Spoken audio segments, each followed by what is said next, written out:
अस्सलामु अलैकुम वरहमतुल्लाहि वबरकातुहू। वालेकुम सलाम व रहमतुल्लाहि व बरकातुहू। अल्हम्दुलिल्लाहि आलमीन अस्सलातु वस्सलामु या सय्यिदुल मुरसलीन या शफीउल मुज़नबीन बिरहमतिका या अरहमर राहिमीन। अम्मा बाद फ़अऊज़ु बिल्लाहि मिनश शैतानिर रजीम बिस्मिल्लाहिर रहमानिर रहीम। सुम्मा कान आक़िबतुल लज़ीना असाउस्सुआ अन कज़्ज़बू बिआयातिल्लाहि व कानू बिहा यस्तहज़िऊन। सबसे पहले हम सब भाई जो इमाम अली मकाम के का जिक्र करने के लिए जमा हुए, तो महफिल तो जो है इमाम अली मकाम की है, लेकिन शुरू तो होगी वो सरकार के नाम से ही। तो सबसे पहले हम सब गुलामान मोहम्मद सरकार दो आलम सल्लल्लाहु अलैहि वसल्लम की बारगाह में दुरूद शरीफ का पेश करेंगे। तो जोर से बावाज़ बुलंद दुरूद शरीफ का हदिया पेश करे। अल्लाहुम्मा सल्ली अला सय्यिदिना मुहम्मदिन व अला आलि मुहम्मदिन बेअदद कुल मालूम मिल्लत सल्लल्लाहु अलैहि या मुहम्मद अस्सलामु अलैका या नूरुल्लाह व ज़हूरुल अव्वल फी कुल्ली लहमतिन व नफसिन अदद मवासिनिल्लाह। हुसूल बरकत के लिए एक मरतबा और बावाज़ बुलंद अल्लाहुम्मा सल्ली व सल्लिम अला मुहम्मदिन व अला आलि मुहम्मदिन बेअदद कुल मालूम मिल्लत सल्लल्लाहु अलैहि या मुहम्मद अस्सलामु अलैका या नूरुल्लाह व ज़हूरुल अव्वल फी कुल्ली लहमतिन व नफसिन अदद मवासिनिल्लाह।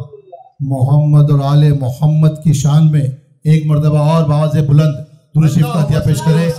मुहम्मदिन व अला आलि मुहम्मदिन बेअदद कुल मालूम मिल्लत सल्लल्लाहु अलैहि या मुहम्मद अस्सलामु अलैका या नूरुल्लाह व ज़हूरुल अव्वल फी कुल्ली लहमतिन व नफसिन अदद मवासिनिल्लाह।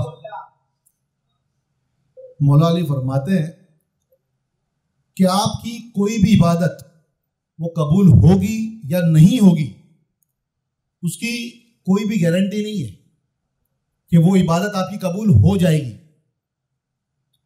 लेकिन दुरूद शरीफ एक ऐसी इबादत है कि आप जैसे अदा करोगे वैसे ही वो कबूल हो जाएगी। तो दुरूद शरीफ तो जितना ज्यादा हो सके उतना पढ़ना चाहिए और दिलों की गहराई से पढ़ना चाहिए, क्योंकि दुरूद शरीफ एक ऐसी नेमत है कि जब एक सहाबी ने सरकार की बारगाह में अर्ज किया कि या रसूल अल्लाह, मैं जो इबादत करता हूँ उसका दुआ मांगता हूँ, तो क्या मैं उस दुआ में एक पाव हिस्सा मेरी दुआ का आपके लिए दुरूद शरीफ का हदिया पेश करूँ? तो सरकार ने फरमाया कि तुम जितना चाहो उतना पढ़ो, लेकिन और बढ़ा लो तो तुम्हारे लिए बेहतर है। फिर उन्होंने कहा कि मैं अपनी आधी दुआ आप पर दुरूद पढ़ने के लिए वक्फ कर दूं, यानी आधी दुआ जो है मैं सिर्फ और सिर्फ आप पर दुरूद शरीफ पढ़ूं। तो सरकार ने कहा कि तुम जितना चाहते हो ठीक है, जितना करना चाहो, लेकिन अगर इसको बढ़ा दो और तो ये तुम्हारे लिए बेहतर है। तो फिर साहबी ने कहा कि ठीक है, मैं अपनी दुआ का पौना हिस्सा आप पर दुरूद पढ़ने के रखता हूं और पाव हिस्सा जो है वो अल्लाह की बारगाह में दुआ करूंगा। तो सरकार ने फरमाया कि ठीक है, तुम जितना चाहो उतना करो, लेकिन अगर इसको और बढ़ा लो तो ये तुम्हारे लिए बेहतर है।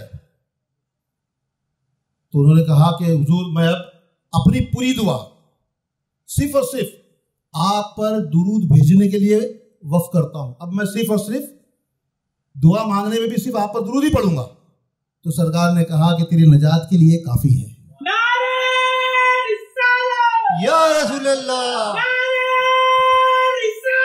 या रसूल अल्लाह।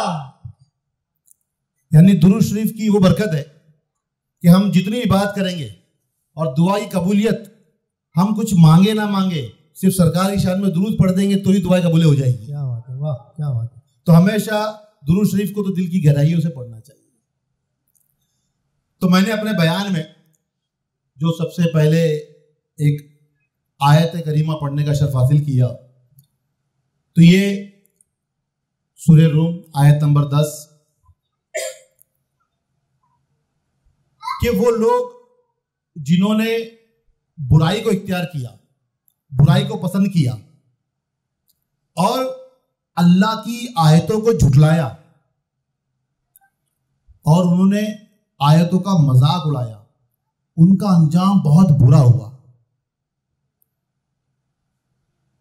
यहां पर ये आयत जो पढ़ी गई उसका मकसद जो है वो आपको बयान के इख्तिताम पर समझ में आएगा कि आयत क्यों पढ़ी गई, क्योंकि इस आयत का कहीं भी ताल्लुक हमको करबला से नहीं नजर आ रहा है, लेकिन ये आयत से शुरू हुआ है तो आपका ये बयान के इख्तिताम पर आपको समझ में आएगा कि वाकई में कुरान शरीफ में क्या बताया गया हम लोगों को, और दीन क्या चीज है हमारे लिए।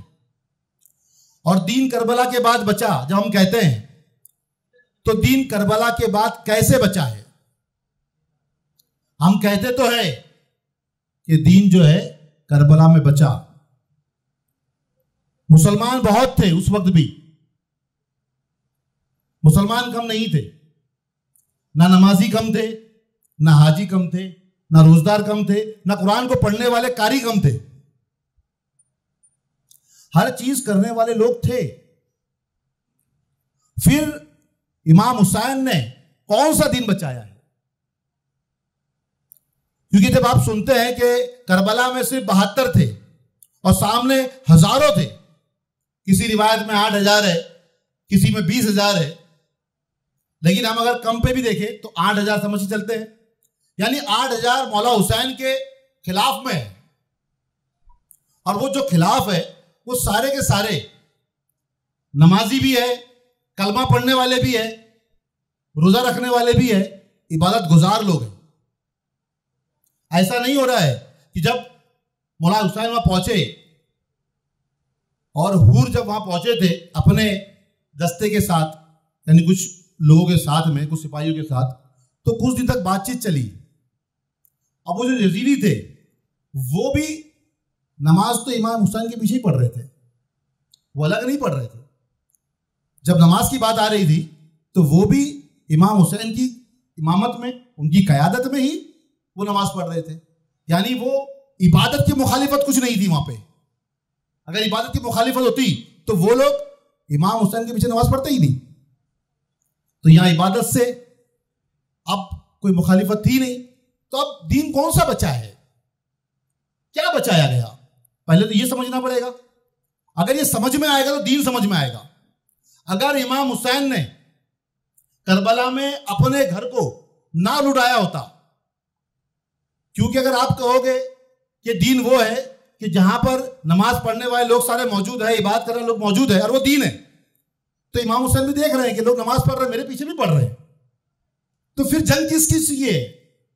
अगर इमाम हुसैन चाहते तो वहां जंग नहीं करते, क्या जरूरत है, घर बार है, बच्चे हैं, छोटे बच्चे हैं, फैमिली है। हर इंसान टूटता है, हर इंसान टूटता है किस पर, जहां बच्चों की, फैमिली की बात आती है। लेकिन मौला हुसैन तो वो नहीं टूटे, वो वहां नहीं झुके। तो किस चीज की जंग थी, क्या बात थी। हम बहुत सारे बयान सुनते हैं कि करबला में जंग हुई, एक तरफ यजीदी थे। आप सिर्फ यजीदी मत बोलो, वो भी कलमा पढ़ते थे, लेकिन यजीद के तरीके पे थे, इसलिए यजीदी है। क्योंकि जो यजीदी सोच का इंसान होगा, सोच, सिर्फ सोच। मुसलमान नमाज पढ़ रहा है लेकिन सोच कैसी है उसकी, इबादत कर रहा है लेकिन सोच कैसी है उसकी, कुरान पढ़ रहा है लेकिन सोच कैसी है उसकी। अगर उसकी सोच यजीदी है तो वो सारी बात करके भी यजीदी है, और अगर उसकी सोच हुसैनी है फिर उसकी हर इबादत कबूल है और वो हुसैनी है। क्या बात है, क्या बात है। तो यजीदियत और हुसैनियत एक सोच का नाम है। क्या नाम है, एक सोच का नाम है, किसी भी इबादत का नाम नहीं है, दीन का नाम नहीं है। क्योंकि दीन में दोनों है, नमाज वो भी पढ़ रहे थे, रोजा वो भी लोग भी रख रहे हैं, कुरान पढ़ रहे, कुछ पढ़ रहे हैं, वो कलमा पढ़ रहे हैं, इमाम हुसैन के नाना को अपना रसूल मान रहे हैं, उनके लाए दीन को मान रहे हैं। हर चीज को मानने के बाद एक यजीदी है और एक हुसैनी है। तो यहां पे एक बात समझ में आई कि इमाम हुसैन की एक सोच है और उस सोच ने दीन को बचाया हुआ है। उस सोच ने, दीन यजीदी सोच के लोग भी है, लेकिन आज यहां पे इतने सारे जो हुसैनी सोच के लोग हैं यहां जो बैठे हुए हैं, वो क्यों बैठे हैं, हुसैनी सोच की वजह से। अगर उनकी सोच हुसैनी नहीं होती, यजीदी होती, तो फिर वो यहां बैठे होते क्या? यहां नहीं होते वो। मौला हुसैन की तारीफ होती, वहां नहीं होते वो। लेकिन अब समझना है कि मौला हुसैन ने करबला में अपने पूरे कुंबे को क्यों शहीद करवा दिया। वो सिर्फ अपने आप को शहीद करा के भी पूरे कुंबे को बचा सकते थे, सबको जाने का रास्ता दे सकते थे, लेकिन उन्होंने अपने खानदान की परवाह नहीं की, छोटे बच्चों की परवाह नहीं की। उनके लिए फुरात का पानी बंद किया गया। उनको पता है कि प्यास की शिद्दत से हम लोग जिंदा नहीं रह सकते। उसके बावजूद भी, छोटे छोटे बच्चे हैं, उसके बावजूद भी आपने पूरे खानदान के साथ मिलकर जंग की। ये क्या है? क्योंकि उस वक्त में जितने लोग थे जो यजीद को फॉलो करने वाले दिख रहे हैं, उसको मानने वाले, जिसको हम हजारों की तादाद में कह रहे हैं कि फौजी सामने थे, और वो सब कलमा पढ़ने वाले थे। सब के सब इमाम हुसैन के नाना का कलमा पढ़ रहे हैं, उनके नाना के दीन को मान रहे हैं, लेकिन वो मुखालिफत में खड़े हैं, उनको शहीद करने के लिए खड़े हैं। तो क्यों खड़े हैं वो? क्या वजह है? कुछ तो वजह ऐसी होनी चाहिए कि समझ में आए कि भाई जब दोनों तरफ नमाज है, दोनों तरफ कुरान है, दोनों तरफ वही कलमा है, दोनों का काबा एक है, दोनों के नबी एक है, दोनों का कुरान एक है, दोनों का अल्लाह एक है, फिर मुखालिफत किस चीज की? और एक मुखालिफत करने वाले जो है वो हक पर है और एक वो है जो नाहक पर है। अब हक और नाहक कैसे मालूम पड़ेगा? अगर इमाम हुसैन ने अपने पूरे घर को वहां शहीद ना करवाया होता तो आज तमाम इस्लाम के जितने लोग मौजूद हैं वो सब के सब यजीदी होते और अपने यजीदी होने पर नाश करते जैसे वो लोग नाश कर रहे थे, क्योंकि उनको तो पता था ना कि हम यजीद को मानने वाले हैं, और वो उसका फॉलो कर रहे हैं और फक्र भी कर रहे हैं, और वो शाबाशी भी ले रहे हैं उससे, इनाम भी ले रहे हैं उससे, और खुश भी हो रहे हैं। वो किसको? इमाम हुसैन को और घर वालों को शहीद करने के बाद। अगर उन्होंने नहीं किया होता तो आज हम लोग सब क्या होते? दीन पर तो होते, कलमा तो पढ़ रहे होते, कुरान भी पढ़ रहे होते, लेकिन होते क्या? तो हम यजीदी होते, हुसैनी नहीं होते। तो उन्होंने अपना घर का घर लुटाया, इसके लिए, हम लोगों के लिए, ताकि हम हुसैनियत पर रहे, हम मोहम्मदी बने, कहीं ऐसा ना हो कि हम यजीदी हो जाए। तो हमारे लिए, हम गुस्ताखों के लिए, हम ऐसी उम्मत गुनहगार, उस गुनहगार उम्मत के लिए उन्होंने कुर्बानियां पेश की। अगर ना पेश की होती तो आज हम यजीदियत पे चलते, यजीदियत पे हमारा सारा रास्ता होता, यजीदी तरीके पे होते, और फिर खुश भी हो रहे होते। हमको पता ही नहीं चलता कि हक क्या और नाहक क्या है, क्योंकि फर्क जब आता है, क्योंकि अंधेरे से उजाले की पहचान होती है, झूठ से सच की पहचान होती है, तो दो लोगों का आमने सामने होना जरूरी है। अगर मुखालिफत ना की जाए, अगर मुखालिफत ना की जाए तो पता कैसे चलेगा कि हक क्या और नाहक क्या है? उस वक्त इतना ज्यादा गलबा हो चुका था यजीदियत का कि आप खुद जानते हो कि करबला में सिर्फ 72 ही थे, और वो 61 साल गुजर चुके हैं हिजरी के, उसके पहले 13 साल नबवी के, यानी इस्लाम को, नबूवत को आकर दुनिया में ऐलान करके कितना वक्त हो चुका है? 74 साल। 13 साल आगे मिलाएंगे ना, 61 साल तो ये करबला हुई, और 13 साल पहले नबवी के है। तो हिजरी से पहले का जो साल है जब नबूवत का ऐलान हुआ, जब सरकार ने ऐलान किया, तो वहां से हम लोग गिनते हैं 13 साल तक, तो उस 13 साल को कहते हैं नबवी। और जब हिजरत हुई मक्का से मदीना की तरफ, उस दिन से हम लोग पकड़ते हैं, हमारा जो कैलेंडर, हिजरी कैलेंडर कहते हैं हम लोग, तो वो हिजरी शुरू हुई। उससे पहले के 13 साल हमारे नबवी के हैं, तो नबवी के 13 साल और ये 61 साल हिजरी के, तो 74 साल हो गए। 74 सालों में सरकार के विसाल के बाद, यानी 23 साल उसमें से कम करो 74 में से, तब बचेंगे 53 साल, 23 साल, कितने बचेंगे? 51 साल बचेंगे। उसमें से अब 30 साल जो है वो दौरे खिलाफत के, खुलफाए राशिदीन के। उस 30 साल के दौरे खिलाफत के बाद जो साल बचे, यानी हिजरत के सरकार का विशाल हुआ तो वो साल निकाल देंगे ना 10 साल, तो उसके बाद बचेंगे 51 साल। 51 साल में 3 साल जो है वो हिजरत के, ये खुलफा राशिदीन के है। खुलफा राशिदीन के 30 साल के बाद बचेंगे सिर्फ और सिर्फ हमारे पास 21 साल। उस 21 साल में भी इतना गलबा हो गया, जो लोग नबी के नाम का कलमा पढ़ रहे हैं वो नबी के घर वालों को कत्ल करने के लिए तैयार है। तो कैसी साजिश रची गई होगी, कैसी मुखालिफत की गई होगी। और ये मुखालिफत एक दिन में नहीं होती है, ये फितने एक दिन में नहीं होते हैं। ये कोई किसी के कहने पे आज हम कहते हैं कि भाई यजीद जो है वो बुरा है, मान लिया हमने। आज क्या इल्जाम आता है कि यजीद जो है वो बुरा है, यजीद जो है वो शराबी है, कबाबी है, दीन में गड़बड़ पैदा करने वाला, शरीयत के मुखालिफत काम करने वाला, हमने सब कह दिया। लेकिन उसका सिर्फ यजीद है? सोचो कि क्या सिर्फ यजीद है? यजीद तो लड़ने आया ही नहीं। यजीद तो मैदान करबला में लड़ने के लिए आया ही नहीं है। तो जो सामने लड़ने वाले हैं वो भी तो मुसलमान है, तो उनको नहीं दिख रहा है कि सही क्या गलत क्या है, क्योंकि उन्होंने मान लिया है कि यजीद जो है वो हक पर है। उन्होंने मान लिया है और हजारों की तादाद में मान लिया है। हम कह रहे हैं शराबी कबाबी, जो उस दौर के मौजूदा लोग थे वो क्या कह रहे हैं?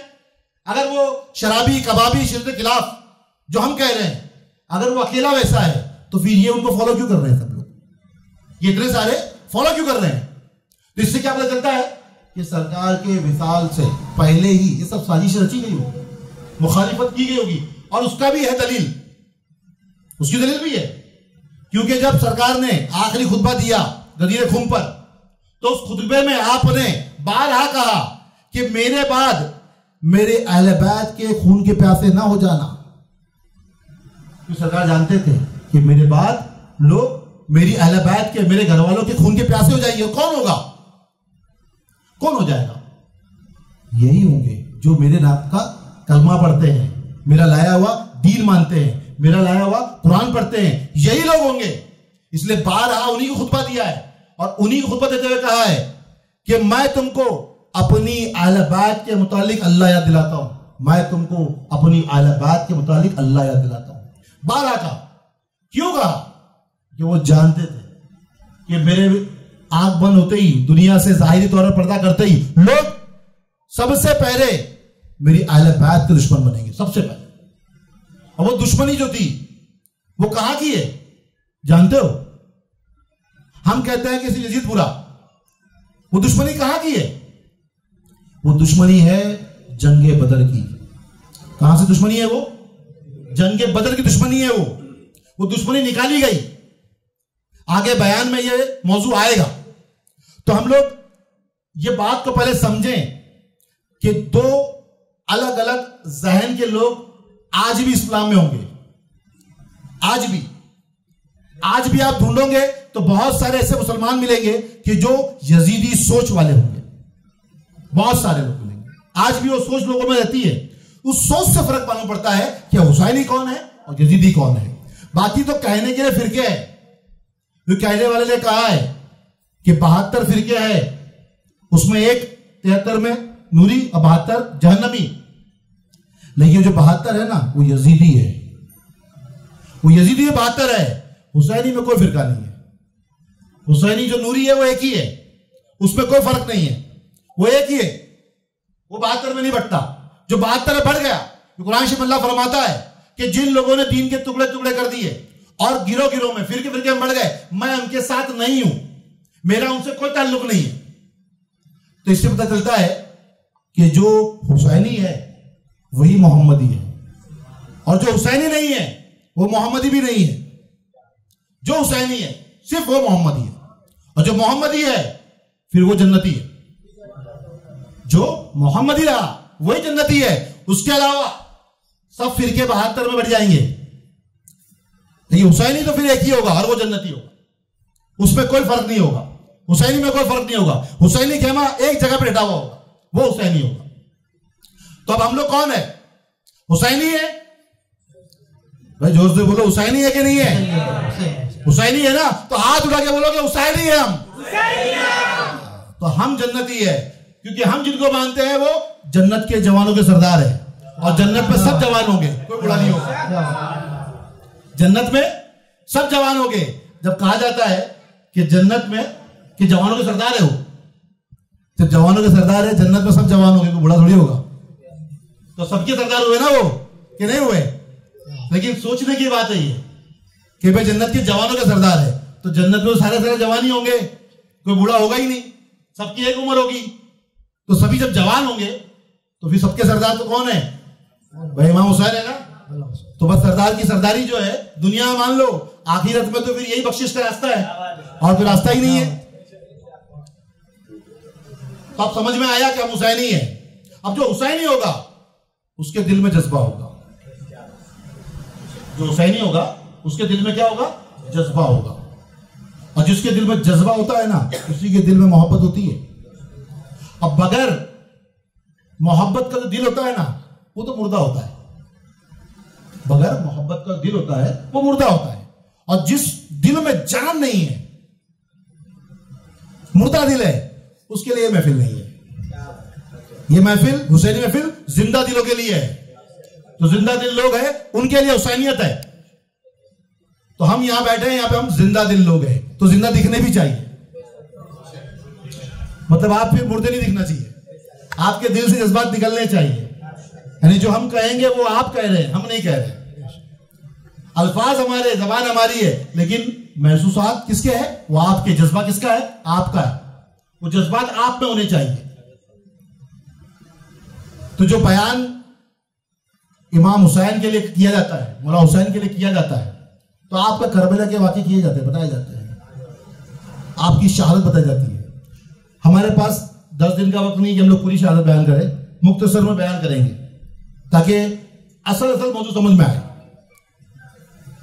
तारीख बयान करने का मकसद हमारा नहीं है कि हम तारीख आपने बहुत बयानों में मुहर्रम में सुना होगी, लेकिन हमारा मकसद है कि आप उसकी असल जड़ को समझें कि वो जड़ क्या है। जब वो जड़ आपके हाथ में आएगी ना, तो पेड़ समझ में आएगा कि भाई वो आम का है या बबूल का है। जड़ मिलेगी तो समझ में आएगा, वरना समझ में नहीं आएगा। तो असल जो फीलिंग्स है, महसूसात है, जज्बात है, वो हमारे किससे जुड़े हुए हैं? अहले बैत से जुड़े हुए हैं। हम उससे अलग नहीं है, हम जुड़े हुए हैं। तो मौला हुसैन के सामने पूरा का पूरा कुंबा शहीद कर दिया गया।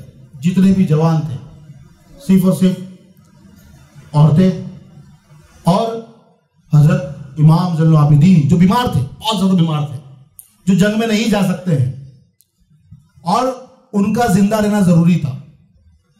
और ये जो करबला है ना, ये इनकलाब की जगह है। ये कौन सी जगह है? ये इनकलाब की जगह है। इनकलाब को मतलब समझते हो? जब आवाम में इनकलाब पैदा होता है, तब वो हक का रास्ता चुनती है, वरना वो मुर्दा रहती है। अवाम को जिंदा करने के लिए करबला हुई है कि जो उम्मत है वो गुमराह हो चुकी है। इमाम हुसैन को, मौला हुसैन को यही खटका है कि अगर मैं शहीद नहीं हुआ, अगर मेरे घर वाले शहीद नहीं हुए, तो लोगों में इंकलाब नहीं जागेगा। लोग जागेंगे नहीं, वो गुमराहियत पर रहेंगे, वो हक और नाहक का फैसला नहीं कर पाएंगे। वो आज यजीदियत को अच्छा मान रहे हैं, उसकी पैरवी कर रहे हैं, लेकिन जब तक हम शहीद नहीं होंगे, इनकी आंखें नहीं खुलेगी। वो गुनहगार कौम, वो गुनहगार उम्मत, उनकी आंखें खोलने के लिए अगर उन्होंने नहीं किया होता तो आज हम सब यजीदी होते, दीन खत्म हो जाता। तो ये तुम देख रहे हो कि करबला में 72 बच्चे हैं। करबला में कितने बच्चे हैं? 72 बच्चे हैं। अगर वो जंग नहीं करते, वो उसकी मुखालिफत नहीं करते, तो धीरे धीरे उसको खत्म हो जाता। उन्होंने इनकलाब लाने के लिए अपने बच्चे कुर्बान कर दिया ताकि वो इनकलाब आए और ये उम्मत जागे। गुमराही में जो चली गई है, अपने दीन को बचाने का मकसद समझ में आया कि दीन कैसे बचाए, जो इस्लाम बचाए कैसे बचा, समझ में आया। करबला में पूरा का पूरा कुंबा, जो सरकार का कुंबा है, सरकार का घराना है, अहले बैत है, उन्होंने अपना घर का घर कुर्बान कर दिया। रुसवा हुए, जलील हुए, तकलीफें उठाई, औरतों ने तकलीफ उठाई, बेपर्दा हुई। 6 माह के अली असगर के हलक पे तीर मारा गया। ये तमाम मुश्किलें सही, तकलीफें सही इमाम हुसैन ने और उनके घर वालों ने वो सिर्फ और सिर्फ इस गुनहगार उम्मत की खातिर कि इनका ज़मीर जाग जाए, इनमें जज्बात पैदा हो। ये वो मकाम करबला का है कि जहां पर इस्लाम में इनकलाब पैदा हुआ और जहां से 2 रास्ते दिखाए गए कि एक हुसैनी है जो मोहम्मदी है और एक यजीदी है, ताकि हम रास्ता चुन ले कि हुसैनी रास्ता कौन सा है, वरना आज हम सब यजीदी होते। वो कौम कैसी कौम थी, सोचो उनमें कैसे कैसे लोग थे। उसमें ज्यादातर सहाबाओं के बेटे थे, क्योंकि उनके बाद तो वही आएंगे सब ईमान लाए हुए लोग ज्यादातर थे। जब इमाम हुसैन करबला में आए, भाई भतीजे भांजे सब शहीद हो चुके हैं, आखिर में आप आए। आप जंग के मैदान में उतरे। वो जंग का मैदान तस्वुर करो, सऊदी अरब में जो जो गए होंगे उन्हें गर्मी पता होगी कि गर्मी क्या होती है, गर्मी की शिद्दत क्या होती है वहां पे। वैसी गर्मी का माहौल, और आप वहां गए जंग लड़ने के लिए। बहुतों को आपने कत्ल कर दिया, जहन्नम हासिल कर दिया। लोग करीब जाने से डरने लगे, करीब नहीं जाते थे। लोग डर के भाग के आने लगे कि करीब जा रहे हैं तो फिर कोई बच नहीं रहा है। तो फिर कहा गया कि इनके करीब मत जाओ, दूर से नेजों से, तीरों से, पत्थरों से, जो तुमको मिले उससे हमला करो। किस पे हमला कर रहे हैं पता है? किस पे हमला कर रहे हैं? इमाम हुसैन जो नबी के नवासे हैं, जिनको नबी ने अपना बेटा कहा है, जिनको नबी ने फूल कहा है, जन्नत के फूल, उनकी मोहब्बत क्या रखी गई? उनकी मोहब्बत ये हदीसें जो हम पढ़ रहे हैं, क्या उन्होंने नहीं सुनी होगी? उन्होंने तो सुनी होगी ना। सरकार ने फरमाया इमाम हसन और इमाम हुसैन का हाथ थाम कर कहा कि जिसने इनसे मोहब्बत की, यानी मौला हसन मौला हुसैन से, और इनके वालिद मौला अली, इनकी वालदा भी फातिमा ज़हरा सलामुल्लाह अलैहा, इनसे मोहब्बत की मेरी मोहब्बत की बिना पर, इनसे मोहब्बत की मेरी मोहब्बत की बिना पर, तो कल कयामत के रोज उनका दर्जा मेरे साथ होगा, मेरे दर्जे पर होगा। उनकी मोहब्बत से कहां जा रहे हैं? नबी के दर्जे पर। नबूवत का दर्जा बहुत बुलंद है, हमारे बस का नहीं है वो। देखिए सरकार क्या फरमाते हैं कि मेरी मोहब्बत की बिना पर अगर इनसे मोहब्बत करोगे तो तुम्हारा दर्जा कहां होगा कल क़यामत के रोज? मेरे हमरा, मेरे साथ, मेरे दर्जे पर होगा वो। अब यहां पर यह नहीं कहा गया कि उसके गुनाह कितने हैं, उसकी नेकियां कितनी है, हिसाब किताब की बात नहीं हुई। इनकी मोहब्बत की बिना पर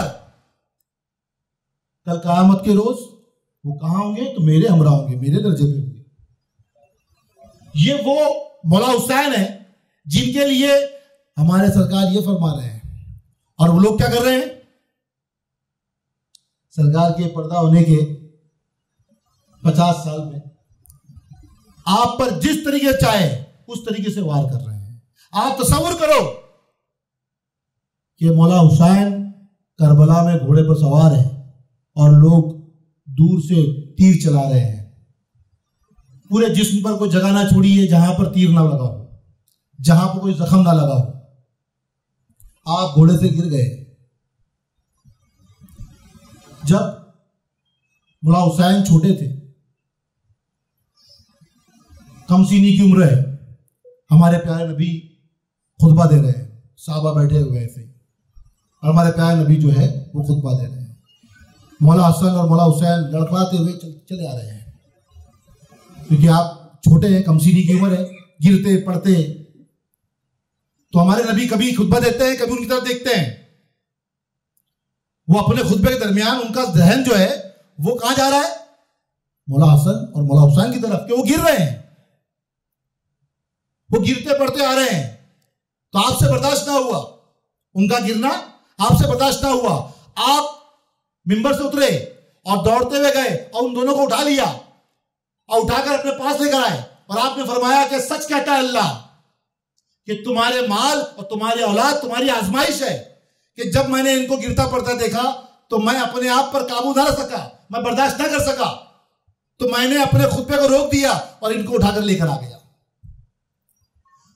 जिस नबी को अपने हुसैन का बचपन में गिरना बर्दाश्त नहीं हो रहा है, जिस नबी को अपने नवासे मौला हुसैन का लड़खड़ा कर गिरना बर्दाश्त नहीं हो रहा है, जो एक नेचुरल चीज है, हर बच्चा गिरता है, हर बच्चा लड़खड़ाते हुए चलता है और गिरता है, वो एक नेचुरल चीज है, एक कुदरती तौर पर हर इंसान ऐसे ही चलता है, गिरते पड़ते सीखता चलना। लेकिन हमारे नबी को वो बर्दाश्त ना हुआ, आप दौड़ते हुए गए, आप उठाकर लेकर आ गए। तो बताओ कि जिस दिन मौला हुसैन घोड़े से गिरे होंगे क्या हाल हुआ होगा हमारे प्यारे नबी का, उनका दिल छल्ली छल्ली हो गया होगा, वो क्या अलम होगा। सोचो कि जो बचपन में उनको गिरता हुआ नहीं दे सकते हैं, आज उनकी उम्मत ने ही उनके नवासे को कत्ल करने के लिए इतनी ज़रबे लगा दी, शहीद करने की ज़रबे लगा दी, और आप घोड़े से गिर गए। आपका गिरना हमारे प्यारे नबी के दिल पे कितना गिरा गुजरा होगा, कितना भारी गिरा होगा, कैसा आलम होगा उनका कि उस नबी के नवासे को आपने इतना बेदर्दी से शहीद किया है। आपका वो गिरना, आप तसव्वुर करो कि हमारे प्यारे नबी देख रहे हैं, उनका दिल कैसा हो रहा होगा, उनका दिल कैसा रो रहा होगा, वो कैसे बर्दाश्त कर रहे होंगे। जब बचपन में गिरना बर्दाश्त ना हुआ तो घोड़े से जख्मी होकर गिरना कैसे बर्दाश्त होगा। इब्ने अब्बास फरमाते हैं कि मैंने रात को सोते में ख्वाब में देखा कि हमारे प्यारे नबी आए हैं, उनके बाल बिखरे हुए हैं, उनके जिस्म पर गर्द लगी हुई है, धूल लगी हुई है, मिट्टी लगी हुई है, परेशान है, हाथ में एक शीशी है जिसमें खून भरा हुआ है। इब्ने अब्बास फरमाते हैं कि मैंने पूछा या रसूल अल्लाह ये क्या हाल है आपका, आपके बाल बिखरे हुए हैं, आपके जिस्म पर मिट्टी लगी हुई है, आपके हाथ में शीशी है, इसमें किसका खून है, ये क्या है। तो हमारे प्यारे रसूल फरमाते हैं कि आज मैं करबला में दिन भर करबला वालों का खून जमा करता रहा। ये ख्वाब में देखा है तो लोग कहेंगे ख्वाब की बात है ये, लेकिन उस टाइम फोन नहीं थे कि अभी जाऊं हुआ और वहां पता चल जाएगा।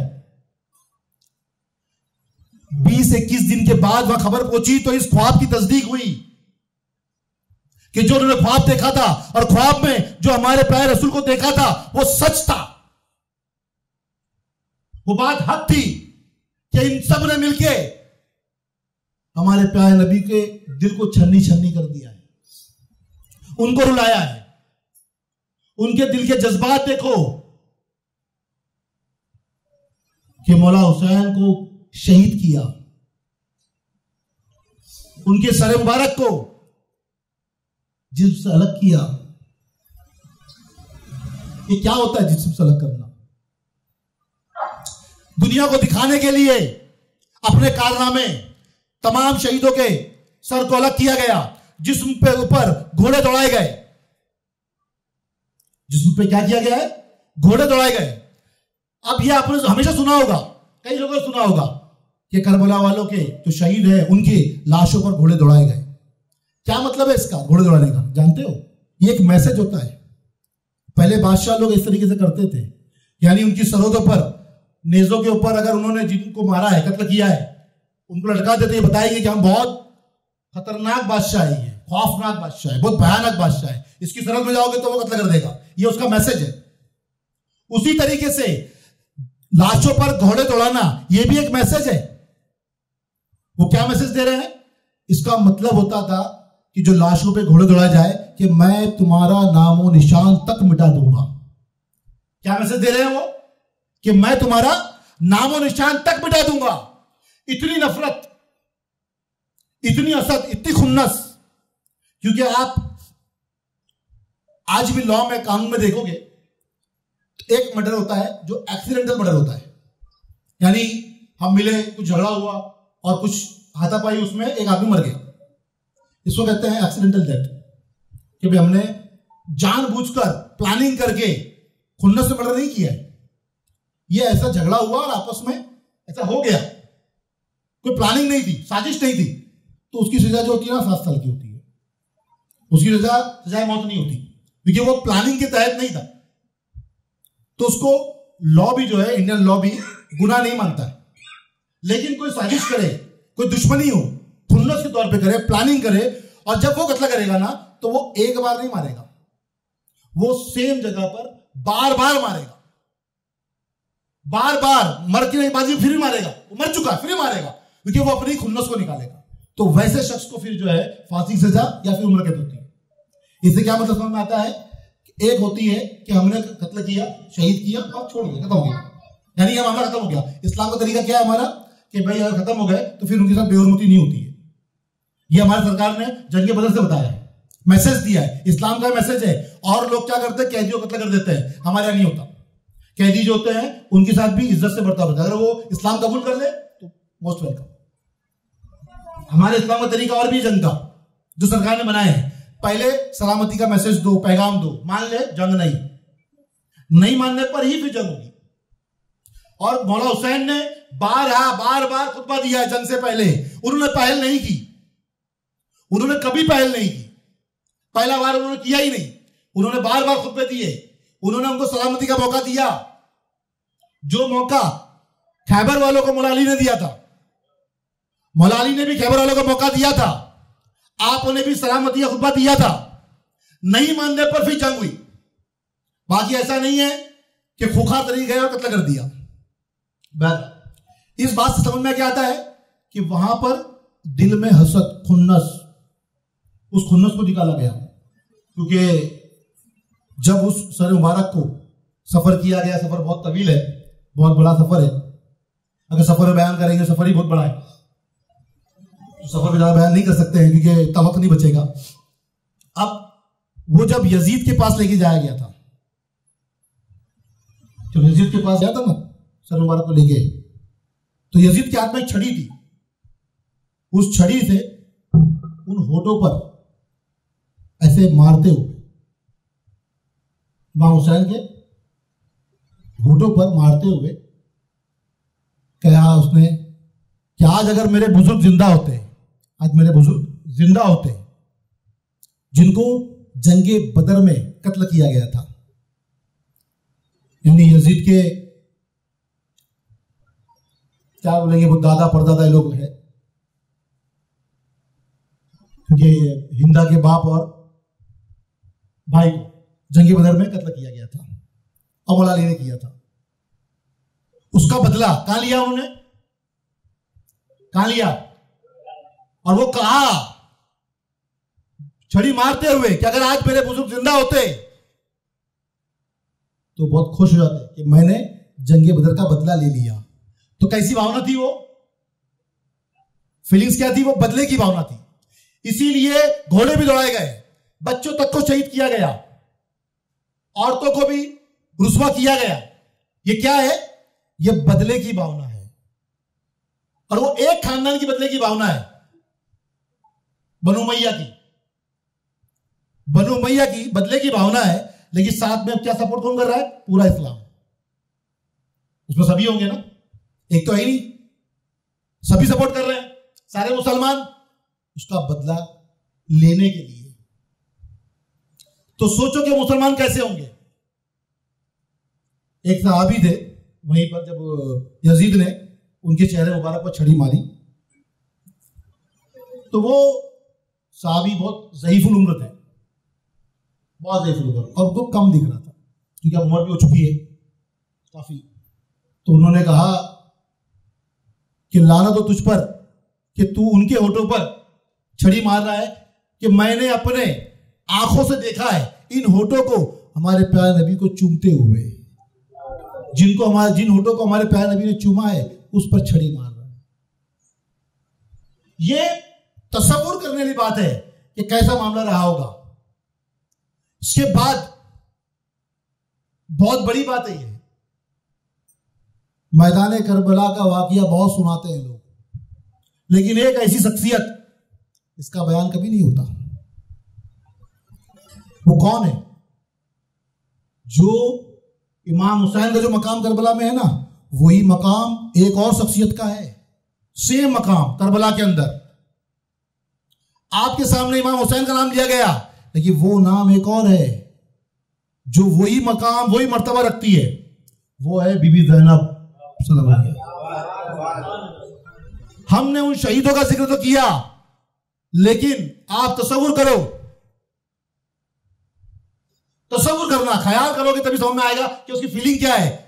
कि खैमे के पास खड़े रह के एक एक बच्चे को शहीद होता हुआ देखना, अपने भाई को जिससे सबसे ज्यादा मोहब्बत करते हो क्यों घोड़े से गिरते हुए देखना, खेमों को प्यार लगते हुए देखना। कौन देख रहा है और सब बच्चों को संभाल रहा है? कौन है वो? सारे जवान शहीद हो गए, भाई अब्बास शहीद हो गए, इमाम हुसैन शहीद हो गए, कौन है? अब कौन बचा? तो वो बीबी ज़ैनब है। वो बीबी ज़ैनब सलामुल्लाह अलैहा है कि जो करबला में दूसरी हुसैन है। अगर कोई करबला में दूसरा हुसैन है तो वो बीबी ज़ैनब है। उनका मकाम बयान में नहीं आता है, लेकिन सोचो, तसव्वुर करो कि जिसके आग के सामने पूरा कुंभा उजड़ रहा है और उसको देखना, वो देखना,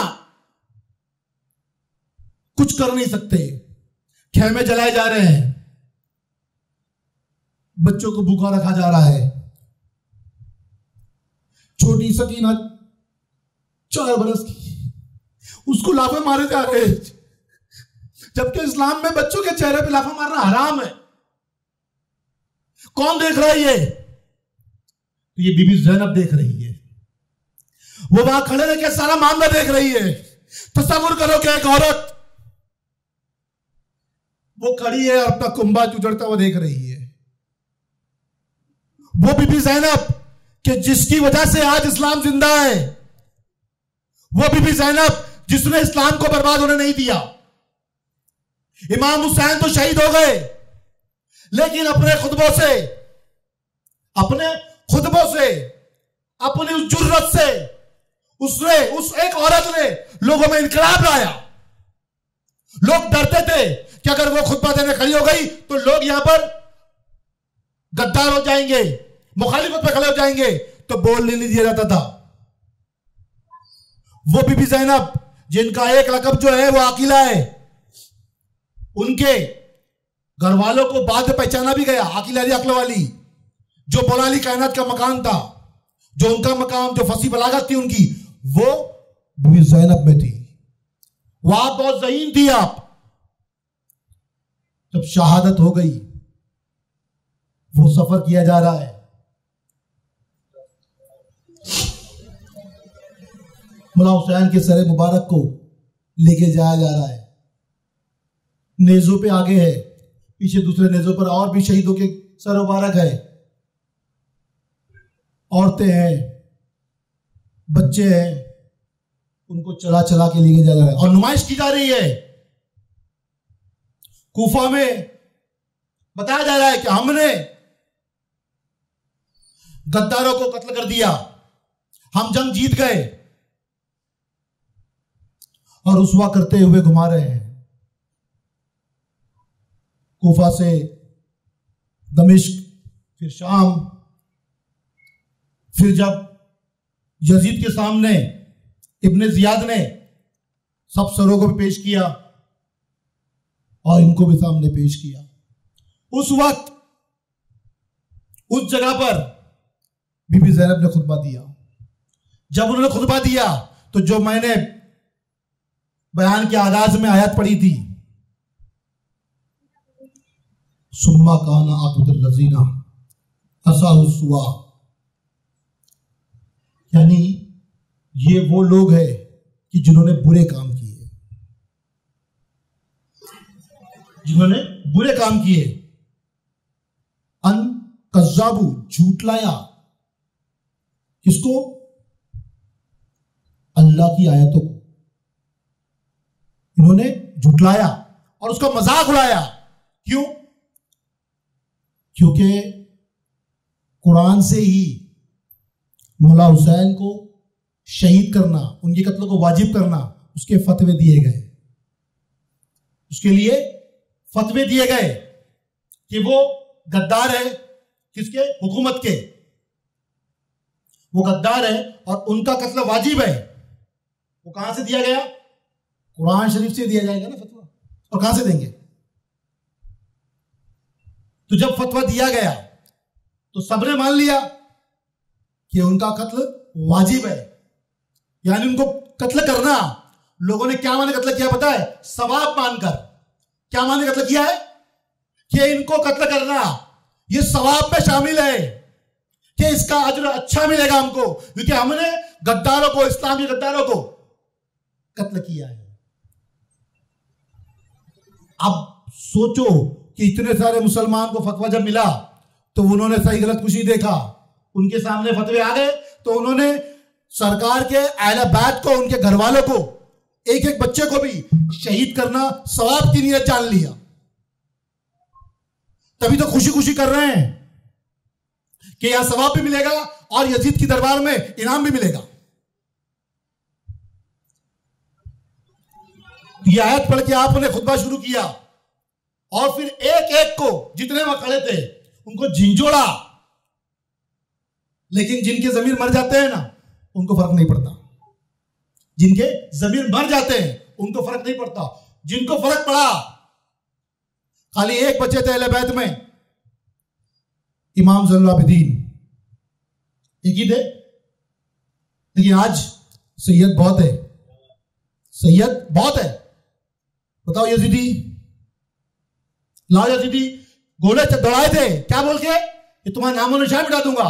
लेकिन हुसैनी आज भी जिंदा है, हुसैनी हाल आज भी जिंदा है, लेकिन यजीदी खत्म हो गए।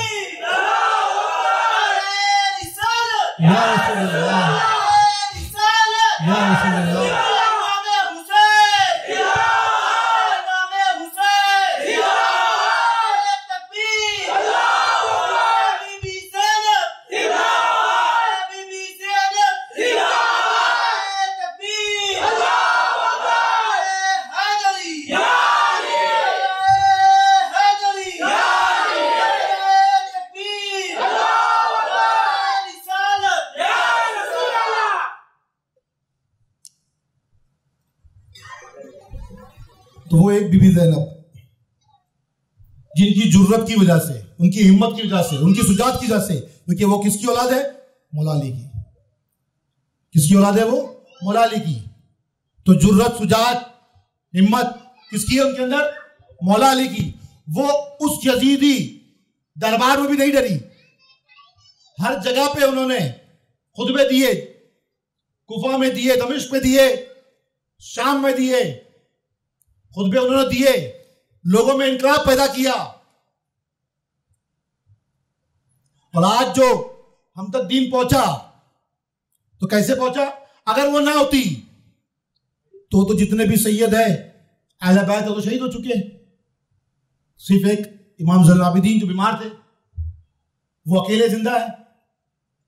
और आज उनकी नस्ल में से लाखों करोड़ों सैयद है या नहीं है? और तुम तक इस्लाम पहुंचा, किसकी मेहनत है, किसकी जुर्रत है? तो बीबी ज़ैनब की है। उनका एहसान नहीं भूलना, क्योंकि शहीद दो तरीके के होते हैं, एक शहीद ज़ाहिरी और एक होते हैं शहीद सिर्री। दो तरीके के शहीद होते हैं। एक शहीद वो जो जंगों में शहीद हो जाते हैं, ये क्या हो गए? शहीद ज़ाहिरी, ये जाहिर हो गया कि ये शहीद हो गए। एक होते हैं शहीद सिर्री, क्योंकि सरकार को भी शहीद सिर्री कहा जाता है, सरकार दो आलम सल्लल्लाहु अलैहि वसल्लम को, क्योंकि आप शहीद हुए नहीं हैं, लेकिन आप में शहादत का जज्बा था। आपके दंदान शहीद हुए हैं, आप जंगों में गए हैं, आप कभी डरे नहीं हैं। आप अगर एक जंग में दुश्मनों के बीच में घेर लिया गया, तो लोगों ने पूछा कि क्या हाल था उनका, मोहम्मद सल्लल्लाहु अलैहि वसल्लम का क्या हाल था। तो साहबा ने कहा कि ना वो डरे ना घबराए, वो वहां पर भी हक का नारा लगाते रहे कि मैं अल्लाह का नबी हूं, मैं तुमसे नहीं डरता, मेरे लिए मेरा अल्लाह काफी है। या इसको कहते हैं शहीद सिर्री, जिसमें शहादत का जज्बा हो, भले ही जाहिर तौर पर शहीद ना हुए हो। तो बीबी ज़ैनब वही मकाम रखती है। बीबी ज़ैनब क्या मकाम रखती है? शहीद सिर्री का मकाम रखती है, क्योंकि शहीद होते हुए देखना अपने कुंबे को इस्लाम के लिए, यह हर किसी के बस की बात नहीं है। आपका बच्चा गिर जाए, उसको थोड़ा खून निकल जाए तो आपका दिल तड़प जाएगा, आप बर्दाश्त नहीं कर सकते। यहां तो एक एक बच्चा शहीद हो रहा है। जब अली अकबर को निजाम मारा गया और वो गिरे, तो बीबी ज़ैनब खेमे से दौड़ती भी गई। इमाम हुसैन दौड़े, मौला हुसैन दौड़े, उन्होंने उनका हाथ पकड़ा, उनको रोक लिया कि तुम मत जाओ। तो वहां लोगों ने पूछा कौन है, कौन दौड़ता भाई, क्योंकि वो बेतहाशा है, वहां जज्बे कंट्रोल नहीं होते। आपका बच्चा किसी हिसाब से कंट्रोल नहीं होगा।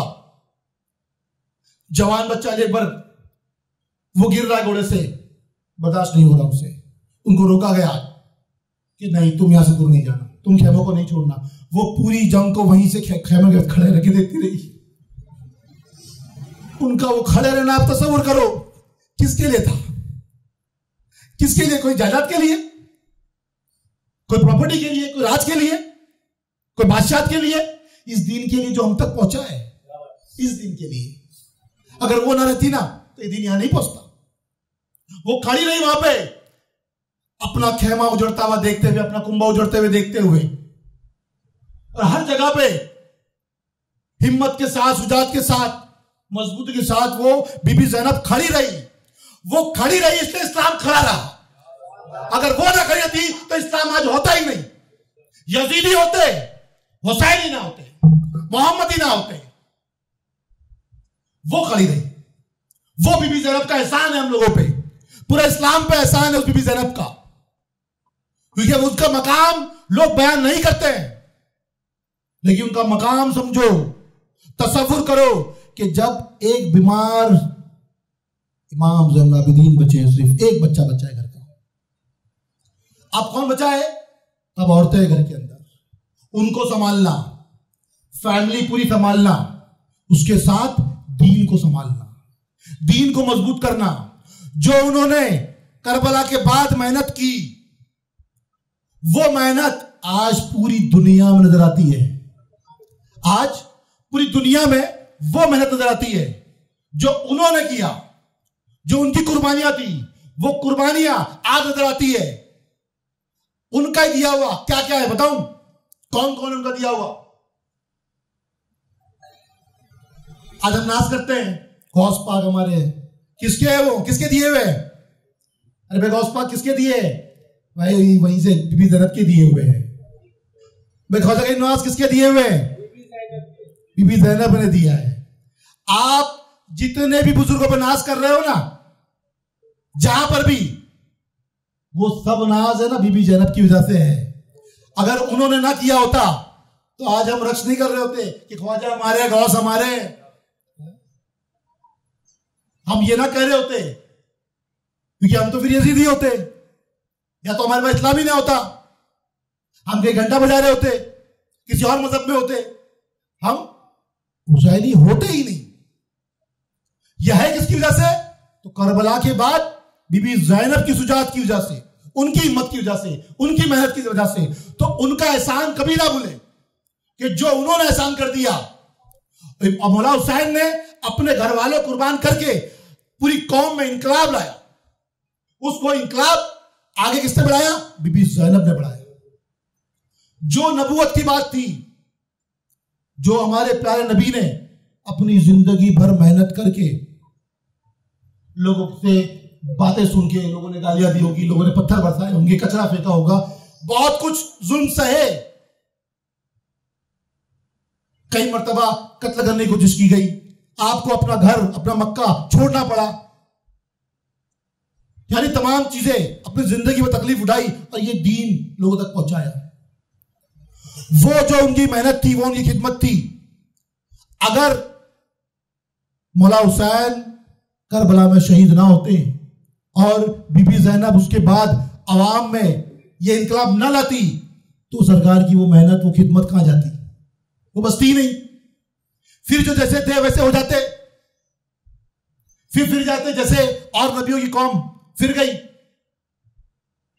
जब तक नबी जिंदा रहे तक माना, नबी के पर्दा होने के बाद, विसाल होने के बाद फिर वो दोबारा अपने ही मजहब पर पड़ गई। कुरान शाहिद है उसके लिए।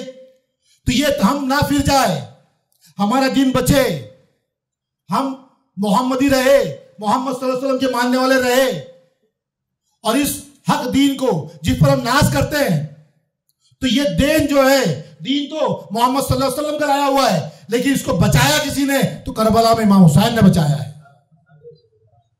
अहले बैत ने बचाया है, बीबी ज़ैनब ने बचाया है, और किसी ने नहीं बचाया है। अगर वो दीन वहां ना बचाया होता तो हम तक पहुंचता ही नहीं। अब एक और नुक्ता तुमको दे दूं, आखिरी, कि हम लोग ये कहते हैं कि करबला एक जंग है। मैं कहता हूं करबला जंग नहीं है। करबला जंग नहीं है। लोग उसको इसी नाम से मौसूल करते हैं कि करबला जो है वो एक जंग है, लेकिन वो जंग नहीं है। अगर जंग की बात थी तो इस्लाम की सबसे पहली जंग, जंग बदर, वो बड़ी मकबूल जंग है। यानी ऐसी जंग है कि उसमें जितने सहाबी थे उन सबके लिए अल्लाह ने फरमा दिया कि अल्लाह उनसे राजी हो, अल्लाह से राजी। यानी उनके कोई भी गुनाह नहीं देखे जाएंगे। यानी उनके पास कोई गलती हो जाए तो गलती नहीं देखी जाएगी उनकी। अल्लाह राजी हो चुका उनसे, कुरान शाहिद है उसके लिए। तो जंग बदर इतने कम तादाद में लोग थे, सामने हजारों लोग थे, लेकिन करबला वाली बात उनमें नहीं कही जाती। वो जंग बदर थी। जंग ओहद में इस्लाम की हार हुई, सरकार की बात को ना मानी इसलिए। उसके बाद दीगर और बहुत जंग हुई है। जंग ओहद में बहुत नुकसान भी हुआ है। अमीर हमजा जो है वो वहां शहीद हुए। तो हमारे पास और भी बहुत सारी जंगें हैं। जंग में यह तरीका होता है कि दो फौज सामने होती है। क्या होता है जंग में? जंग में दो फौज होती है, चाहे कम या ज्यादा, काउंटिंग में कम या ज्यादा हो सकते हैं कि भाई यहां पे फौज में कम लोग या ज्यादा लोग हैं, लेकिन जंग हो रही है, उसको जंग कहेंगे। क्योंकि वहां पर बाकायदगी से एक जंग के लिए फौज तैयार है, उसको क्या कहेंगे? जंग कहेंगे। चाहे वो तादाद में कितने ही कम ज्यादा लोग क्यों ना हो, उसको जंग कहा जाएगा। करबला में कौन लोग थे? फौज थी। फौज की तैयारी लेके निकले थे। क्या 1500, वहां उनके 20,000 थे, यहां पे 500 तो या 2000 थे। कोई फौज थी? क्या फौज का सोच के निकले थे? क्या जंग के बारे में सोच के निकले थे? अगर जंग का सोचते तो फैमिली होती क्या? औरतें बच्चे होते क्या वहां पे? नहीं होते। तो वो जंग है क्या? उसको जंग का नाम क्यों देते हो? उसको जंग का नाम क्यों देते हो? कि जंग थी वो। अरे जंग के लिए तो फौज का होना जरूरी है। यार फौज कहां है? चिल्ला चिल्ला के बोलते हैं कि भाई करबला की जंग हुई, करबला में जंग हुई ही नहीं। करबला में जंग हुई नहीं है। तो फिर कहोगे फिर क्या हुआ? करबला में जब जंग हुई नहीं तो फिर हुआ क्या? कुछ तो हुआ होगा ना भाई। जंग कह रहे नहीं है, सारी दुनिया जंग कह रही है, बोले ये कौन से हजरत आ गए ये कह रहे करबला में जंग हुई नहीं। करबला में जंग नहीं हुई है। जंग के लिए दो फौजों का होना बहुत जरूरी है। फौज थी ही नहीं, एक तरफ फौज है, एक तरफ फौज है ही नहीं। अब इसको क्या कहा जाएगा? बताओ क्या कहा जाएगा? इसको कहा जाएगा जुल्म। क्या कहा जाएगा? जुल्म कहा जाएगा। इसको जंग नहीं कहा जाएगा। करबला में क्या हुआ है? जुल्म हुआ है, जंग नहीं हुई है। वहां पे हम क्या मुखातिब करेंगे? ये करबला में जुल्म हुआ है। एक तरफ 20,000 से ज्यादा लोग आए, एक तरफ 72, और लेडीज बच्चे। ये 6 माह के अली असगर, वो क्या जंग करने आए थे? कि तलवार उठाई थी? उनको शहीद क्यों किया गया? ये क्या है? ये जुल्म है, जंग है? जुल्म है। एक तरफ 20,000 से ज्यादा लोग आए, एक तरफ 72 ही लोग लड़ने वाले हैं, उसके बावजूद फुरात का पानी बंद किया गया। पानी बंद करना क्या है? जुल्म है। ये जंग है क्या? कोई कहेगा जंग है, जंग है तो दोनों तरफ बराबरी होगी, बराबरी आई नहीं। उसके बाद पानी बंद कर देना, पानी लाने के लिए कोई जाए उसको बाजू काट देना, तो शहीद कर देना, ये क्या है? जुल्म है। जो घर में बच्चे छोटे छोटे वो भी प्यासे हैं, सिर्फ जंग में लड़ सकते हैं वही प्यासे नहीं है, औरतें प्यासी है, छोटे बच्चे प्यासे हैं, 6 माह की अली असगर प्यासे है, बीबी सकीना प्यासी है, रो रही है पानी के लिए। ये क्या है? जंग है, जुल्म। तो इसको जंग का नाम मत दो, इसको जुल्म का नाम दो। क्या इस्लाम के लोगों ने, मुसलमानों ने क्या किया है? अहले बैत पे जुल्म किया है। वो जालिम लोग हैं। कौन है वो? जालिम है। तो जालिमों ने जुल्म किया है, जंग नहीं की है। जंग होती तो यहां भी हजारों लोग होते, या पानी बंद नहीं होता, या खाने की कमी ना होती। दोनों तरफ एक तरीके से हथियार होते, दोनों तरफ लड़ने के कुछ ना कुछ कंडीशंस होती, क्यों लड़ रहे हैं वो? लेकिन यहां पर जंग नहीं हुई है, यहां पे क्या हो रहा है? जुल्म हो रहा है। तो हमेशा याद रखो कि करबला को जब याद करोगे तो इससे याद मत करना कि वो एक जंग थी। ये कुछ ऐसे जाहिल लोग हैं जो कहते हैं कि 2 शहजादों की जंग थी, ऐसे भी जाहिल है मुसलमानों में आज भी, ऐसे जाहिल मुसलमानों में आज भी है। यूट्यूब पे सर्च करो, आपको वीडियोस मिल जाएंगे ये बोलने वाले कि 2 शहजादों में जंग थी। वो अरे जंग तो थी ही नहीं। जो उसको जंग कहे ना वो बेवकूफ शख्स है, जो जंग कहे उसको, वो तो जुल्म है। और अहले बैत जो करबला में मौजूद थे वो क्या है? मजलूम है, वो जुल्म किया गया उन पे, वो जालिम लोग थे। और जालिमों ने अहले बैत पे जुल्म किया है, वो जंग नहीं है। अपने जहनों में बात को बिठा लेना, वरना कहीं भी ना कभी तुम्हारी भी औलादों में से तुम नहीं करोगे तो वो कहेगी कि हाँ जंग थी, और जंग में जो है एक जीतता है एक हारता है। और अगर ऐसा कहा जाए तो कह दो कि मौला हुसैन हार गए थे। जंग हुई तो कोई हारेगा, कोई जीतेगा भी। अगर जंग हुई है तो कोई जीतेगा, कोई हारेगा। तो किसी में हिम्मत है बोलने की कि मौला हुसैन हार गए थे? बोल दो कि जिससे हार गए वो है। हिम्मत किसी में बोलने की नहीं है। इसका मतलब क्या है कि वो जंग नहीं है, वो क्या है? वो जुल्म है। और जुल्म के खिलाफ इंकलाब आता है। किसके खिलाफ इंकलाब आता है? जुल्म के खिलाफ आता है। तो जो करबला में जुल्म किया गया और मौला हुसैन ने वो जुल्म सहा, वो जुल्म सहा। आप मजलूम थे, आपने अपनी आंखों के सामने कुंभा उजड़ते देखा। क्योंकि ये जब जुल्म करेंगे तभी पता चलेगा लोगों को कि ये जालिम लोग हैं, तभी समझ में आएगा कि ये नाहक लोग हैं और हम गलत जगह खड़े हैं। तो लोगों को हक का रास्ता बताने के लिए, हक राह बताने के लिए इमाम हुसैन ने अपना पूरा घर का घर उजाड़ दिया, पूरा कुंबा उड़ा दिया, जुल्म सह लिया, मजलूम बन गए। लेकिन आज हम तक दिन पहुंचा दिया। 1400 साल के बाद भी आज हम फख्र कर रहे हैं। तो इस फख्र के लिए ना मौला हुसैन ने अपना कुंबा उजाड़ दिया है। जब फख्र करते हो ना मौला हुसैन पे, तो ये रखो दिमाग में कि ये फख्र हमको उनकी बदौलत मिला है। उन्होंने ना अगर कुंबा उजाड़ा होता तो आज हम फख्र ना कर रहे होते इस दिन के ऊपर। तो ये दिन जो फख्र वाला हमको मिला है, ये किसकी वजह से मिला है? मौला हुसैन की वजह से मिला है। उन्होंने सहा। क्योंकि लोग पूछते हैं था, बच्चे थे, औरतें थी, तो क्यों जंग कर ली? बोले सुलह कर लेते, वापिस आ जाते।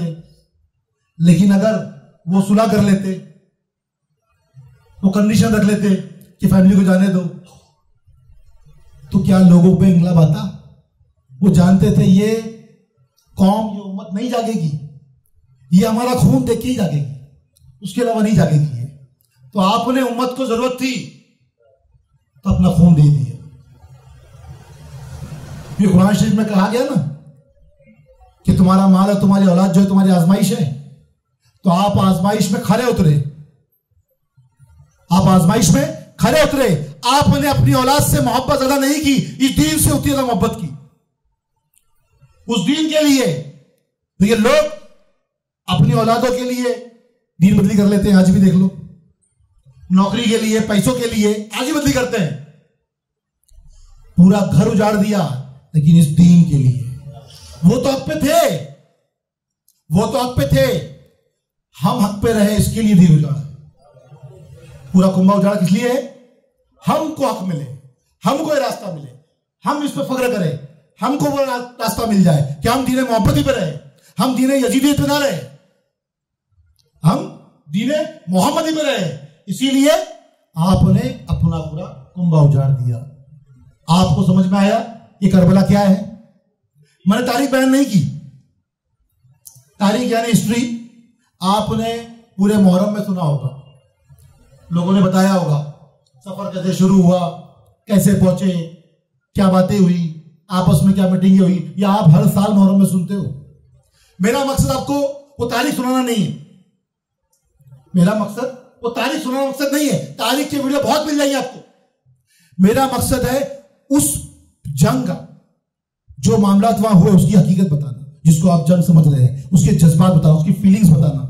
मेरा मकसद वो है, क्योंकि कोई भी इंसान किसी कहानी किस्से को तारीख सुन के उससे नहीं जुड़ता है। जुड़ता इंसान इमोशन से, जज्बात से जुड़ता है। हमारे तुम्हारे जज्बात अगर मौला हुसैन से जुड़े हुए तभी हम दीन पर हैं। बाकी किस्से कहानियां बहुत सुनते हैं इंसान, यहां से सुनते ऐसे निकाल देते हैं, हर साल सुनते हो लेकिन राय रास्त पे नहीं खड़े रहते हो, फिर भी गुनाह करते हो, फिर भी बुरे काम करते हो। क्यों? क्योंकि आपने ऐसे सुना, ऐसे निकाल दिया। आप ये तस्वुर नहीं करते हो, ख्याल नहीं करते हो कि जो दीन हमको मिला है, जो रास्ता मिला है, ये बहुत कुर्बानियों से मिला है, ये आसानी से नहीं है हमारे पास। ये हम तक पहुंचने के लिए बहुत कुर्बानियां पेश की लोगों ने, सबकी कुर्बानियों के बाद ये दीन हम तक पहुंचा है। तो इस दीन की वैल्यू को समझो जो हमको बड़ी आसानी से मिल गया है। आज हम यहां बैठ के मस्त जिक्र शुदा करबला कर रहे हैं, अहले बैत का जिक्र कर रहे हैं, लेकिन ऐसे दौड़ रहे हैं कि अगर कोई अहले बैत का जिक्र करता मिल जाए तो उसको कत्ल कर दिया जाता, उसको गधे की खाल में लपेट के जला दिया जाता। ऐसे दौड़ रहे हैं कि अहले बैत की तारीफ करना इतना मुश्किल काम था। उनको हम उनकी तारीफ नहीं कर सकते, उनकी बड़ाई नहीं कर सकते, उनका जिक्र नहीं कर सकते। ये सारी चीजें लगी रही। 90 साल तक जुम्मा के रोज में अहले बैत को, मौला अली को खुतबे में गालियां दी गई। ये जुल्म अहले बैत ने सहा है। क्यों सहा? क्यों सहा है उन्होंने? क्योंकि वो आले मोहम्मद है। उनका गुनाह क्या है? उनका गुनाह क्या है? कि वो आले मोहम्मद है। इसीलिए क्योंकि उनका मर्तबा बढ़ रहा है, हमारा मर्तबे के बराबर हमसे ऊपर चला जाएगा तो हमको लोग मानेंगे नहीं।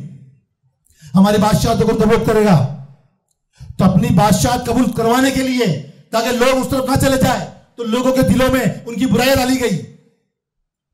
और बाकायदगी से आप हिस्ट्री पढ़ लोगे तो पता चल जाएगा कि 90 साल के बाद, दौरे बनु उमैया के बाद कानून निकाला गया कि अगर कोई अहले बैत को बुरा बोलेगा तो उसको 20 कोड़े मारे जाएंगे। तब जाके अहले बैत को बुरा बोलना बंद हुआ है। ये लोगों को पता रहता नहीं है, तारीख किताबों में सब लिखा हुआ है। आप पढ़ोगे तो आपके रोंगटे खड़े हो जाएंगे। ये नबी की आल को, ये कौन है? पंजतन पाक है, जिनके लिए कुरान शरीफ में आयत नाजिल है कि ये पाक है, अल्लाह ने पाक किया जिनको, ये पंजतन पाक है। पंजतन पाक कौन है? हमारे प्यारे नबी मौला अली बी फातिमा सलाम अलैहा, मौला हसन, मौला हुसैन, पंजतन पाक है ये।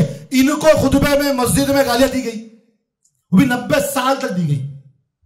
उसको बंद कराने के लिए एक दौर आ गया कि कोई अहले बैत को बुरा बोले तो उसको सजा दो, 20 कोड़े मारे जाए।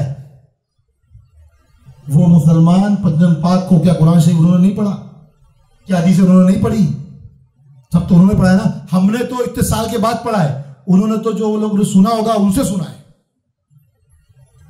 ये सब ताबाइन है, तबे ताबाइन है, साहबियों से मिले, साहबियों से सुना है, डायरेक्ट सुना है। हम तो किताबें पढ़ते हैं, हम तो अरबी जानते भी नहीं है, हम तर्जुमे पढ़ते हैं, हम लोग वैसे अरबी नहीं जानते हैं। वो तो डायरेक्ट सुन रहे हैं, उसके बावजूद भी गालियां दे रहे। हजरत अबू ज़र गफ्फारी ये यारान अली है, और जो सरकार जिनको बहुत चाहते थे, सलमान फारसी है, अबू ज़र गफ्फारी है, ऐसे बहुत कम साहबी है जो सरकार के बहुत करीब रहे हुए, जिनके नाम बहुत करीबों में आते हैं उनके भी। ये अबू ज़र गफ्फारी वो दौर, बनु उमय्या का उस दौर में काबे की दोनों चौखटों को पकड़कर आपने हदीस कही कि जो मुझको जानता है जानता है, जो मुझको नहीं जानता नहीं जानता, कि मैं अबू ज़र गफ्फारी मैंने सरकार दो आलम सल्लल्लाहु अलैहि वसल्लम को फरमाते हुए सुना, उनको फरमाते हुए लाइव डायरेक्ट। ये दौर वो है जिसमें अहले बैत की तारीफ करेंगे तो मार देंगे। देखिए अबू ज़र गफ्फारी बहुत जुर्रत वाले थे, बहुत हिम्मत वाले थे। उन्होंने कहा कि मैंने सुना कि मेरी अहले बैत नूह की कश्ती के मानिंद है, जो इस पर सवार हुआ वो निजात पा गया, जो पीछे रह गया वो हलाक हो गया। ये साहबी सुना ना, फिर ये माना क्या?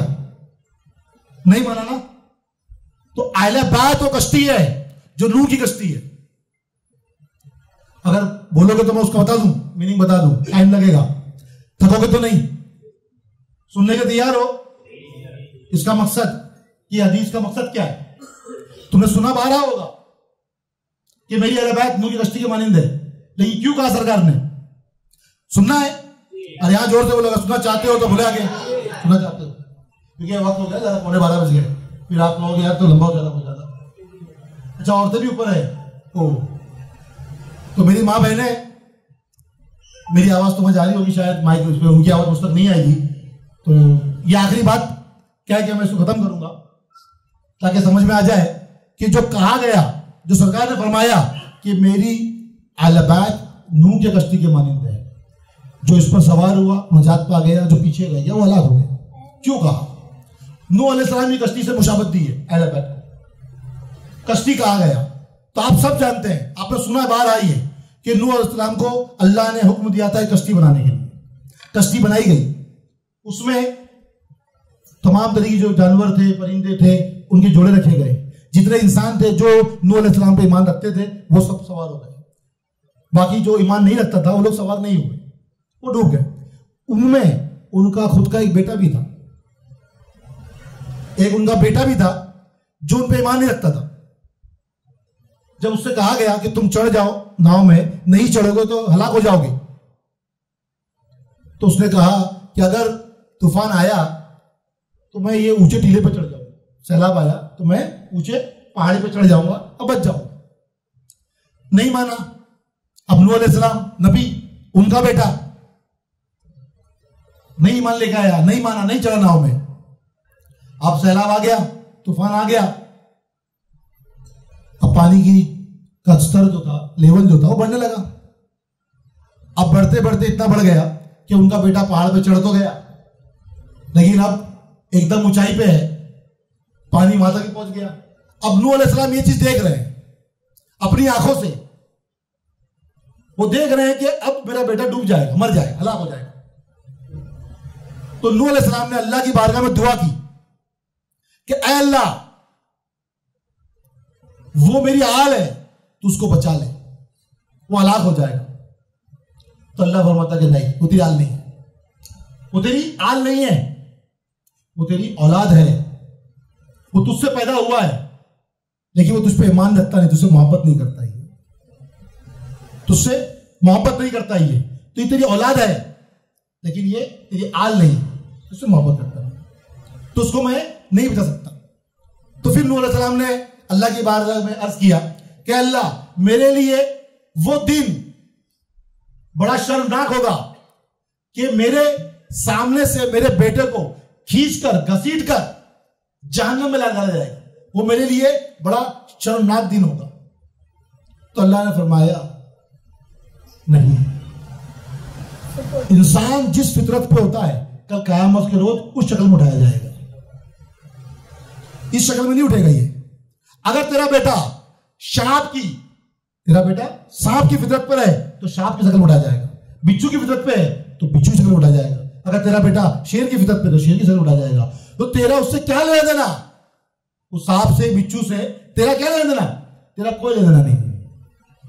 अब बात आ गई नूह अलैहिस्सलाम की कश्ती की, तो बताया गया, मैसेज दिया गया कि जो लोग नूह अलैहिस्सलाम पे ईमान लाए, उनसे मोहब्बत रखते हैं ना, सिर्फ वही सवार हो सकते हैं और कोई सवार नहीं हो सकता। यानी जो मोहब्बत रखता है उनसे वही नजात पा सकता है, दूसरा कोई नजात नहीं पा सकता, चाहे वो नूह अलैहिस्सलाम नबी का बेटा ही क्यों ना हो, वो नजात नहीं पा सकता। वैसे ही चाहे कोई मर्तबे का हो, कितना ही बड़ा रुतुर्रम क्यों ना हो, कुछ भी क्यों ना हो, अगर अहले बैत से मोहब्बत नहीं करता है तो फिर वो नजात नहीं पा सकता, वो हलाक होगा ही होगा। तो नूह की कश्ती से जो मुशाबत की गई, ये बताया गया कि देख लो नूह अलैहिस्सलाम का बेटा अगर वो नहीं चढ़ा तो हलाक हो गया, और अहले बैत से अगर तुम मोहब्बत नहीं करोगे तो तुम भी हलाक हो जाओगे। तो तुम्हारे लिए ये जरूरी है कि अहले बैत से मोहब्बत करो। आज दिल में ये बांध लो आज कि अहले बैत की मोहब्बत हम पे हमेशा रहे, हमेशा। और हम हर जगह पर जब दुरूद शरीफ पढ़ते हैं ना, तो इसका ध्यान रखें कि लोग पढ़ते हैं सल्लल्लाहु अलैहि वसल्लम, ऐसा नहीं, सल्लल्लाहु अलैहि वसल्लम। क्या पढ़ेंगे? अगर हम सरकार का नाम भी लेते हैं, क्योंकि सरकार ने खुद कहा है कि ये अधूरा दुरूद है, अधूरा दुरूद नहीं पढ़ना है, उनकी आल पर भी दुरूद भेजनी है। आप नमाज के अंदर भी क्या करते हो, आल पर भी दुरूद भेजते हो। आप बगैर आल पे दुरूद भेजे आपकी नमाज नहीं होती। तो आप जब दुरूद पढ़ोगे, क्योंकि दुरूद जो नहीं पढ़ता सरकार नाम सुन के, तो सरकार ने कहा कंजूस है। क्या है वो? कंजूस। सरकार ने फरमाया कि जो मेरा नाम सुने और मुझ पर दुरूद ना भेजे वो कंजूस है, और कंजूस कभी जन्नत में नहीं जाएगा। कंजूस किसी हाल में भी जन्नत में नहीं जाएगा, कंजूस के सरकार ने फरमाया। तो आप क्या चाहते हो, खाली किसी चीज के लिए छूट जाए? अब अगर तुमने दरूद तो पढ़ा लेकिन सिर्फ ऐसे ही पढ़ा सल्लल्लाहु अलैहि वसल्लम, यानी अहले बैत को अपने दुरूद से खाली नहीं करना, उनको नहीं छोड़ना, उन पर भी दुरूद पढ़ना। हर तब समय जब भी मौका मिले दुरूद के अंदर अहले बैत का नाम आना ही चाहिए। इस बात को गांठ बांध लो, क्योंकि दुरूद क्या है? मोहब्बत की दलील है। दुरूद क्या है? मोहब्बत दलील है। हम जब हमारे प्यारे नबी में दुरूद शरीफ पेश करते हैं तो वो क्या है? हमारी मोहब्बत पेश करते हैं, और कुछ है क्या? वो हमारी मोहब्बत है। और जब हम उस मोहब्बत में अहले बैत को मिलाते हैं ना, तो हम क्या करते हैं? अब जब हमने नबी में दुरूद भेजा तो ये हमारी मोहब्बत थी। क्या था ये हमारी मोहब्बत थी कि हमने नबी पे दुरूद भेजा। लेकिन जैसे ही हम आपकी आल को मिलाते हैं ना, तो नबी हमसे मोहब्बत करते हैं, फिर वो हमसे मोहब्बत करते हैं कि इसने मेरी आल से मोहब्बत कर ली है। तो अब मैं अपनी बात को यहाँ पे खत्म करता हूं कि मैंने जो भी बातें की, जो बताया, तो हम सबको अल्लाह उस पे अमल पैरा होने की तौफीक अता फरमाए, और जो भी मेरे कहने में सुनने में जो गलतियां हुई हो तो अल्लाह अपने हबीब सदके में उसको माफ फरमाए। और जितनी माँ बहनें आई हैं और उन्होंने भी यहाँ पे वक्त दिया, तो अल्लाह जो है उनकी तमाम जायज़ तमन्नाओं को पूरी करे। उन बच्चियों ने हमको देखे बिना ही सुना, और जितने यहाँ लोग बैठे हैं उन सबकी भी जायज़ तमन्नाओं को पूरी करे अपने हबीब के सदके में, और आले मोहम्मद के सदके में तमाम लोगों की जायज़ तमन्नाओं को पूरी फरमाएं, और जो भी परेशानियां या कुछ भी तकलीफें हो उन सबको भी दूर फरमाएं। जो कर्जे में मुब्तला है उन कर्जों को दूर फरमाएं, बीमारी मुब्तला है तो उनको शिफा आजिला काबिल अता फरमाएं। आमीन या रब्बुल आलमीन व या अर्हमुर राहिमीन।